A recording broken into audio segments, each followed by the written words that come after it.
chart pattern for a maximum profit in Forex, which is the wedge pattern. In this class, I'm going to teach you an advanced way and simplify it on how you can use this wedge pattern to take advantage in the market for exclusive profits. In the table of contents, we're going to look into the wedge, the rising wedge, the falling wedge, the advantages of this rising wedge, the limitations, and tips for effective use. Please, guys, if you have any questions about this wedge patterns, feel free to comment on the comment section, and I would make sure I attend to any of you who need more intel on this pattern.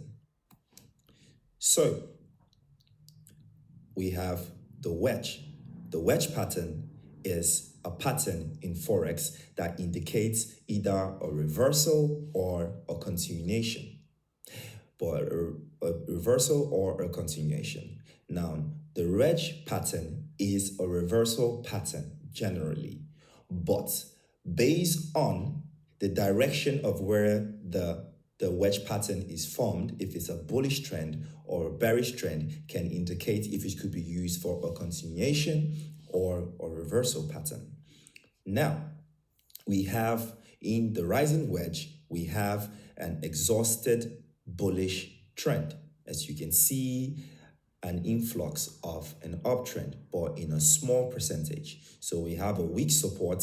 You can see it's pushing up, but not pushing enough. And we have a strong resistance that the price is pushing it back to the support area and not letting the support take more advantage in the market. So it's a strong resistance. And then finally, you see a weakness in support that the support turns to resistance. And likewise for the falling wedge, you can see exhausted bearish trends as it's falling in the downtrend. You can see a weak resistance because the resistance cannot push the price enough. And then you can see a strong support that it takes it back to its initial price, and then a resistance turn to support. And this is how the wedge pattern is created through the channel. So in this slide, you're going to look into a falling wedge, but in a bullish pattern, signifying a continuation pattern.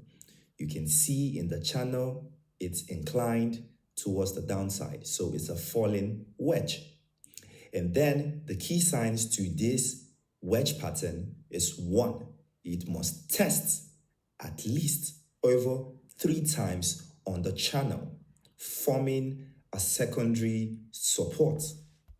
So you can see 1 test on the support, 2nd test on the support, and finally 3rd test on the support. And number 2, a strong sign of a primary support. So you can see despite the trend, despite the channel showing it's declining on the downside, the support doesn't let the price go lower than it should. It clusters the price. So that is a strong sign of a support. And thirdly, you can see that it started from an uptrend, indicating exhaustions of the sellers. Because since the channel is pushing the price downwards, since the resistance is pushing the price downwards and the support is holding it, you can tell that there's a very massive exhaustion of sellers in the market. Then fourthly, you can see that this resistance that is trying to push the price downwards turns into a support. Remember, guys, if a price breaks out of a resistance, it turns to a support. And if a price breaks out of a support, it turns to a resistance. Now, this is an advanced inside scope of this bullish falling wedge, which I had shown you in the first slide. Now you can see the tests. You can see 1 test, 2 and 3 tests, and 4.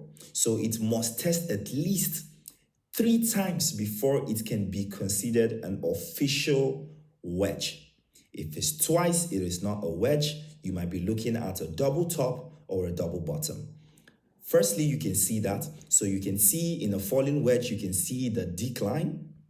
And then you can see the times at which it tested these channels that I have indicated. And you can see that there's a support holding the price from letting the price go down in the channel. So you can see the first strength of the supports. So it means that since the price is failing to create a new lower low, it means that the support is strong and it's not letting it create a new lower low. So that is a strong sign of a support.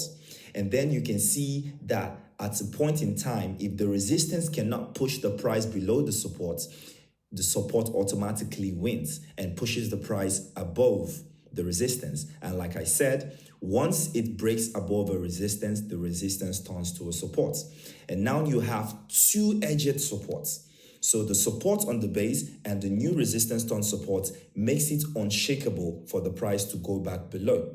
So automatically, it rallied the price to the up direction. This is an inside scope with a price action on how wedge patterns work. So when not to trade a rising wedge. When not to trade a rising wedge. When not to trade a rising wedge. Firstly, you have to make sure you're not trading against a moving average, support or resistance. Make sure you're not trading against a psychological support or resistance. Make sure that it breaks out. Make sure that if it breaks out on the unintended direction, you should not take the trade. And thirdly, when the cluster in between the channels are far apart. When you're trading a wedge, you need to see the price, even if it's scaling upwards or downward, it has to be in a close proximity. If it's wide apart, it's no longer a wedge. It needs to be clustered. So when it's not crystal clear, do not trade it. Now, the tips for when not to trade a rising wedge is the direction at which the price breaks out matters when trading a wedge pattern. It doesn't matter if it's in an uptrend or downtrend. The wedge patterns perform its purpose in the direction to the price. And thirdly, wedge patterns are often found at the premium and discount levels of price. As you can see, a rising wedge normally should fall towards the downtrend. But because because the rising wedge was formed towards a moving average, it decided to push the price upwards instead of downwards. So it changed the arithmetic of a wedge pattern. And that's why I say do not trade these patterns close to a moving average or close to a psychological level, because it could influence the direction of this wedge and the bias of the wedge. Now, we have a bullish rising wedge. This is the correct pattern of a bullish rising wedge. Here you can see that the bullish rising wedge goes towards the down direction. So the key signs are tested over 3 times on the channel, forming a secondary support. Secondly, a second sign of the primary resistance. Thirdly, we have an uptrend, signaling exhaustions of this bias.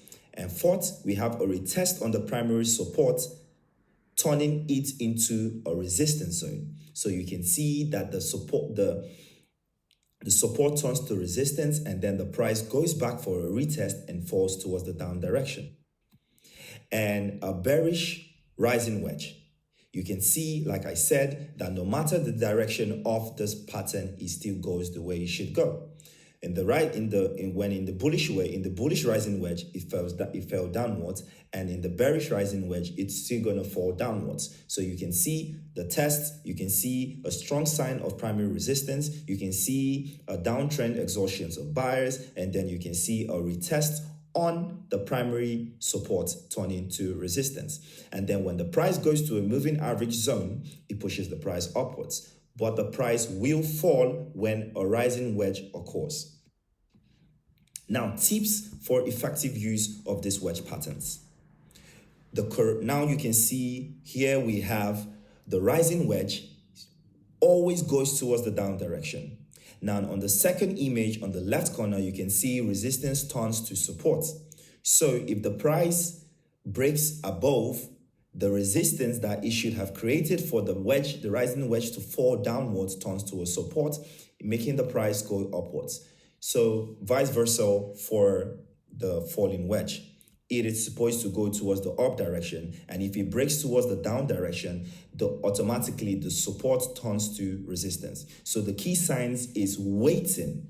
You have to wait for the pattern to completely form and break out. The key sign is waiting for it to break out. If it doesn't break out, do not take the trade. You need to see the price break out of the channel before you take it, because the institutes are also in the markets. So they can take it and break out in the unintended direction, and then the resistance turns to a support. So patience is the most important factor when it comes to trading. It can solve a lot of problems for you when it comes to trading, because once you're patient, you can see more clearly and you can take the right action. Please remember to subscribe and like and leave a comment. If you have more questions, I will give you a more detailed advanced answers to this wedge pattern. So we have a bullish falling wedge with an RSI for a continuation pattern. So the key signs, you can see the wedge pattern is on a decline, and that is why it's a falling wedge. You can see the decline in price, and you can see it tested over 3 times in the channel, forming a secondary support. Secondly, you can see a strong sign of primary resistance. It's a strong sign and it's a primary resistance because it's pushing the price downwards. And thirdly, you can see we are in an uptrend. So you can see an exhaustion of this sellers. The sellers cannot push the price downwards because the support is a strong support. Then on the 5th sign, you have to look into your RSI. I always say, make sure you have a momentum indicator. A momentum indicator is very important and very compulsory for Forex trading. You need to have a momentum indicator, be it stochastic, be it MACD, be it RSI. You must have a momentum indicator to tell the momentum of the direction of the price. And for me, I use an RSI because RSI doesn't only tell the momentum and show overbought and premium and discount zone, but it also helps you trade divergence. It shows you the divergence. It gives you a sign towards the idea as to which the markets will go. So the RSI shows, you can see the decline in strength while the price also has a decline in the channel. So you can tell that the price is going downwards. And then you can see that there is a support. The price bounces on the 50, which is the middle line on the RSI, which obviously says is bullish, because if the oversold position is 30, means the price has gone downwards and there's no longer momentum. It means that the price is falling. And when the price is on a 50 level, it means it's bullish, it's going up. So you can see the price falls on the 50 zone where you see a retest when the price breaks out and comes back and turns this resistance on the channel of the wedge to a support. It bounces on the 50% area in the RSI towards the up direction, signaling a strong uptrend. So you can tell that we are definitely bullish, and then your falling wedge pattern is a successful one. Now, secondly, we have a bullish rising wedge with an RSI. This is how to trade it. You can see it rising. You can see the rising of the wedge. You can see that it's towards the up direction in the channel, and you can see it tested over 3 times. Remember, it must test at least 3 times. Secondly, you can see a strong sign of primary resistance. And thirdly, you can see we are in an uptrend, and you can see exhaustions of buyers because the buyers can't go any further upwards because there's a resistance. And fourthly, you can see a retest on this primary support, turning this support into a new resistance. And on number 5, you can see in the RSI, it's the first sign of the first push in the price before the resistance, you can see it went to the overbought. The overbought position. So we are in over 70%. So it means that if the price is overbought, it has the high tendency for it to fall. Now, while the price is still pushing upwards, as you can see in an uptrend, the RSI is showing you that the strength of the buyers are exhausting. It means that the price may be going up, but the buyers are getting tired. So you can tell that this rising wedge is going to be a success and is going to fall down towards the down direction. And then you can see, secondly, that when the price breaks out of the rising wedge to turn this support into a resistance, you can see the price goes and falls below the 50 average, below the 50%, signaling a weak momentum or weak strength of buyers, and automatically the price pushes towards the downside to the oversold position, and then you ride the downtrend and you are in maximum support. So this is how to trade the rising wedge and falling wedge pattern. If you have more information, if you have more questions, feel free to hit me up and I would be of assistance to you. Trading is simple.